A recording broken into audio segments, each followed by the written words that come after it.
The game she played. Lila watched them from across the crowded cafe, her eyes narrowing like a hawk honing in on its prey. Jack and Mia looked happy, too happy, she thought.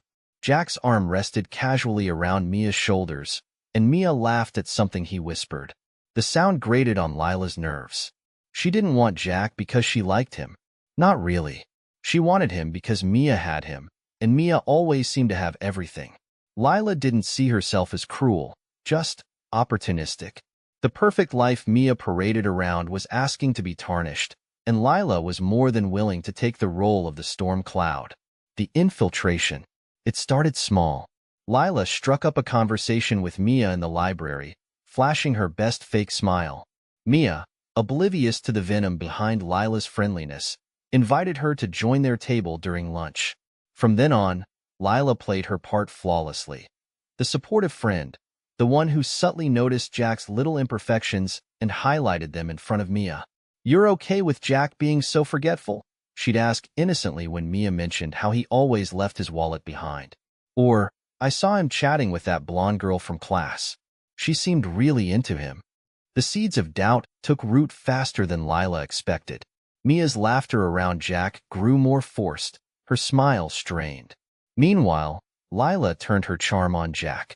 She'd bump into him, by accident, outside the coffee shop, feign an interest in his favorite books, and casually mention how misunderstood he must feel.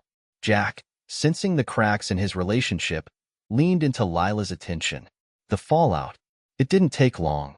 Lila orchestrated the final blow at a party, where she made sure Mia saw her laughing too closely with Jack.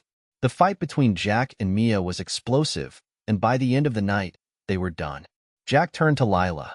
"You're the only one who gets me," he said, his voice heavy with heartbreak. Lila smirked inwardly. The game had been too easy. The shift. But as days turned into weeks, Lila's satisfaction began to wane. Jack was no longer the charming, mysterious boy she had observed from afar.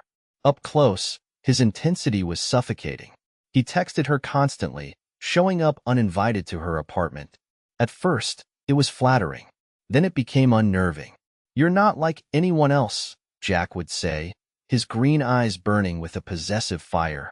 "I don't know what I'd do without you." Lila tried to brush it off, but his behavior escalated. He grew jealous of her friends, demanding to know who she was with and why. One night, he showed up outside her door at midnight. "You didn't answer my calls," he said, his voice low and eerily calm. "I was busy," Lila stammered. "With who?" Jack stepped closer, his expression dark. The reckoning. Lila's once sweet victory soured into a waking nightmare. She tried to distance herself, but Jack's grip tightened. Every attempt to pull away only seemed to fuel his obsession. Desperate, she sought out Mia, hoping for some kind of resolution. She found her in the same cafe where it all began. Mia's eyes widened when she saw Lila, and her expression turned cold. "You ruined everything," Mia hissed. "You wanted Jack? Well, now you have him. Enjoy." "I made a mistake," Lila admitted, her voice trembling. Mia leaned closer, her voice sharp. "Mistakes have consequences, Lila. You wanted to play games? Now you're stuck with the monster you created." The escape. Lila knew she had to get away. Jack's behavior became more erratic, his temper flaring at the slightest provocation. One night, as he pounded on her door, demanding to be let in, she called the police. When the officers arrived, Jack was gone, leaving only an ominous note taped to her door. "You're mine, Lila. Always."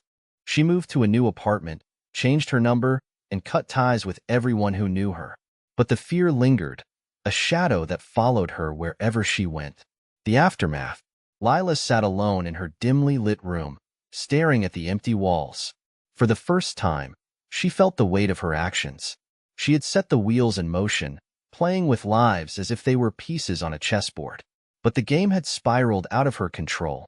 Jack was still out there, somewhere, and Lila knew he wasn't done with her. She thought about Mia, about the happiness she had shattered for her own petty satisfaction. Regret burned in her chest, but it couldn't undo what she had done. In the end, Lila realized she wasn't the storm cloud she had imagined herself to be. She was just another casualty in a game she should never have started.